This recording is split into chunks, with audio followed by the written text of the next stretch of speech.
ঘটনা ঘটে যায়, এটা একটা সামাজিক ব্যাধি এবং এরা সমাজের শত্রু, এরা কেউ বন্ধু নয়। সেই জিনিসটাকে আমরা কখনো সমর্থন করি না, করতে পারি না।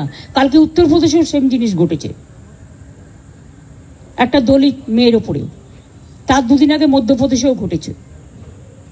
এর আগে আপনারা দেখেছেন হাতরাসও ঘটেছে, বিলকিস বানু ওখানেও হয়েছে, সাক্ষীর ওপর হয়েছে যে রেসলার। এরকম অনেক কেস, উন্নাও থেকে শুরু করে সব জীবন্ত জ্বালিয়ে দেওয়া হয়েছে। এই কেসগুলো আমি মনে করি যারা করেন,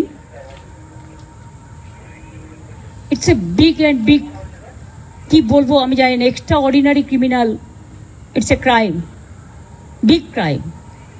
এর কোনো শাস্তিতে লাভ নেই, একটাই শাস্তি, ফাঁসি দিয়ে দাও, যাতে একজনকে ফাঁসি দিলে অন্যরা কিছু করবার আগে ভয় পায়। কিন্তু আমি এটা নিশ্চয়ই বলবো, প্রকৃত দোষী যেন শাস্তি পায়, নিরপরাধী যেন না পায়।